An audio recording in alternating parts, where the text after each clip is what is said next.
নমস্কার, মৌয়ের কিচেনে সবাইকে অনেক অনেক স্বাগত জানিয়ে আজ আমি নতুন একটি রেসিপি আপনাদের সঙ্গে শেয়ার করে নেব। তার জন্য আমি আতপ চাল নিয়ে নিয়েছি। আতপ চাল আমি এখন গুঁড়ি করে নেব।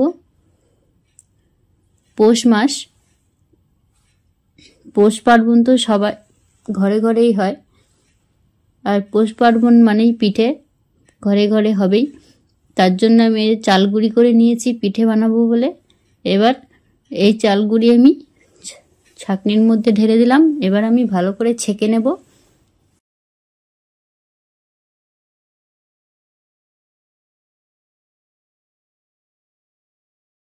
আমার ভিডিওগুলি যদি আপনাদের ভালো লাগে, লাইক কমেন্ট শেয়ার করে চ্যানেলটিকে সাবস্ক্রাইব করে দেবেন। প্লিজ আপনারা পুরো ভিডিওটা দেখবেন। এই দেখুন, চাল কিন্তু গুঁড়ি হয়ে গেছে।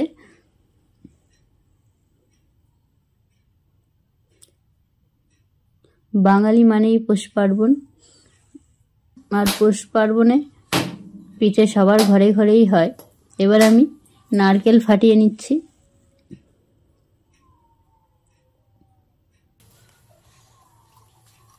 এই নারকেল আমি এখন ভালো করে কুড়িয়ে নেব।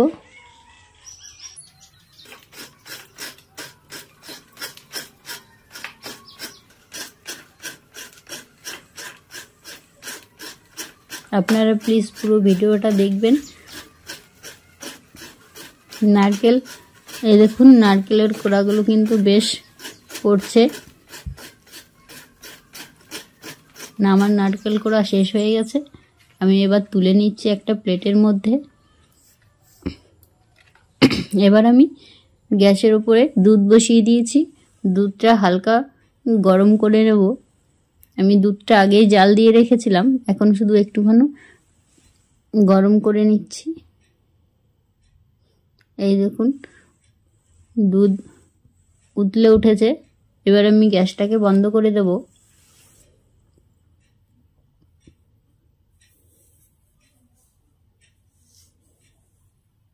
এবার কড়ার মধ্যে আমি ঘি দিয়ে দিলাম। ঘির মধ্যে দিয়ে দিচ্ছি 1 কাপ মতন সুজি। এই সুজি আমি কম আঁচে আস্তে আস্তে নাড়াচাড়া করতে করতে আমি ভেজে নেব।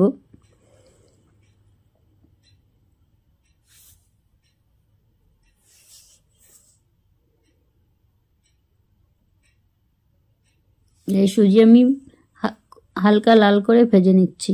এবার আমি এখানে 1/2 কাপ মতন জল দিয়ে দিলাম। এবার এর মধ্যে আমি নারকেল কোড়া দিয়ে দিলাম।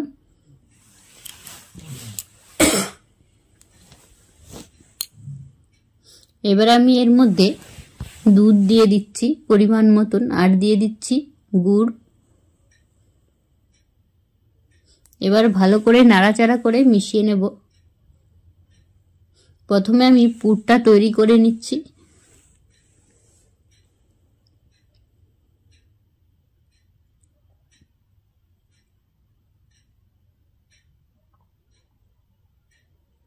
এবার দিয়ে দিচ্ছি পরিমাণ মতন চিনি।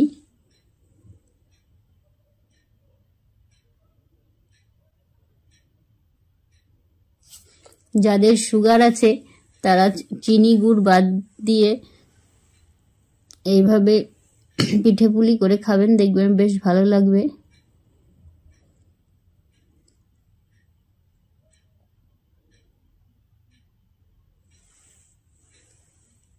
আমি ভালো করে নাড়াচাড়া করে নিচ্ছি, কারণ এখন একটু ঘন ঘনই নাড়তে হবে, না নাড়লে নিচে লেগে যেতে পারে।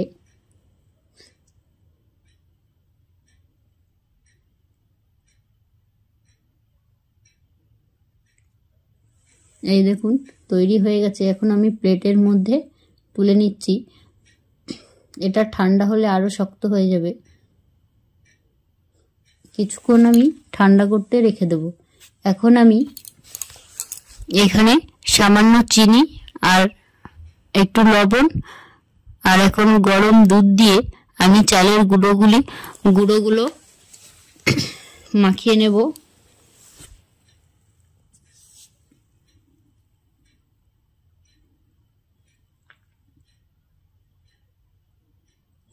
গোলাটা আমি ভালো করে গুলিয়ে নিচ্ছি।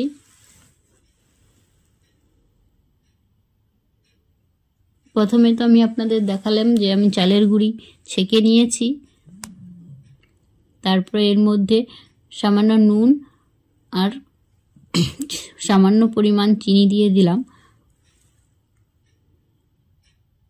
এইভাবেই আমি আস্তে আস্তে গোলাটা গুলিয়ে নেব। হাত দিয়ে ভালো করে একটু ঘুরিয়ে ঘুরিয়ে নাড়তে হবে।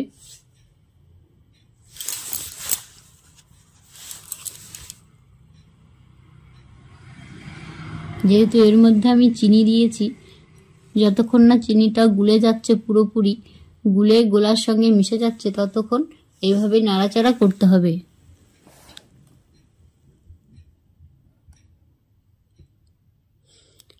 এই দেখুন আমার গোলা গুলানো হয়ে গেছে। এইভাবে আমি 20 মিনিট রেখে দেব। এবার আমি পুরগুলো ভালো করে লম্বা লম্বা করে একটা শেপ দিয়ে দিচ্ছি।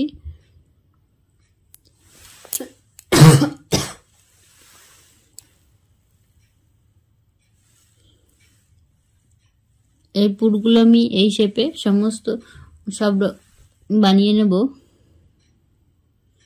এবার আমি একটা কলার ডগা নিয়ে নিয়েছি, এর মধ্যে তেল দিয়ে আমি দিয়ে দিচ্ছি।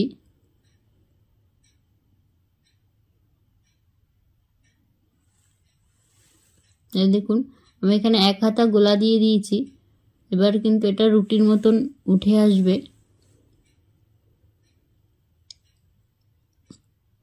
ছোট একটা চামচ নিয়ে নিয়েছি আমি। এই চামচের সাহায্যে আর হাতের সাহায্যে আমি এই পিঠেটাকে এইভাবে পেঁচিয়ে পেঁচিয়ে তুলে নেব। এই পাটিসাপটা পিঠে তো আপনারা অনেকে অনেকভাবে খেয়েছেন।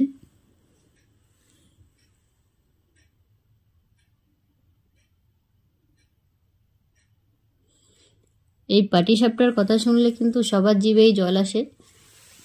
তাই এই রেসিপিটা আমি আপনাদের সঙ্গে শেয়ার করে নেব। আপনারা প্লিজ পুরো ভিডিওটা দেখবেন। ভিডিওটা দেখতে দেখতে একটা লাইক ও কমেন্ট করে দেবেন।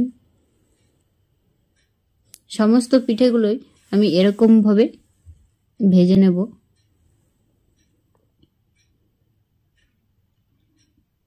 আর এই পিঠে কিন্তু বাচ্চা থেকে বুড়ো সবাই খেতে খুব ভালোবাসে।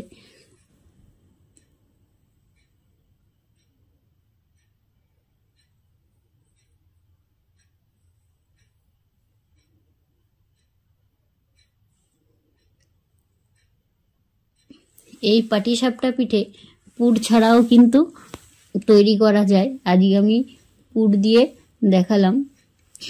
পুর ছাড়া অনেকটা ডিমের অমলেটের মতন লাগবে খেতে।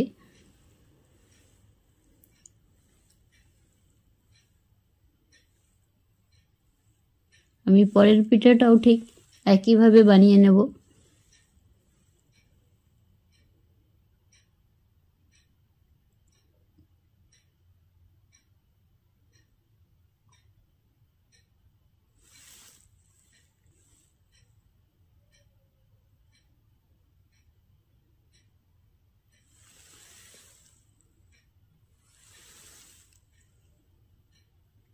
আমি আবারও 1 হাতা গোলা দিয়ে দিলাম। এবার পুর দিয়ে পিঠেটাকে আমি তুলে নিচ্ছি।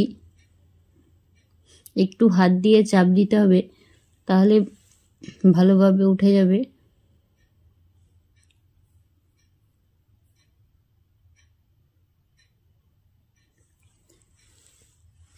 পুরো ভিডিওটা দেখার জন্য অনেক অনেক ধন্যবাদ।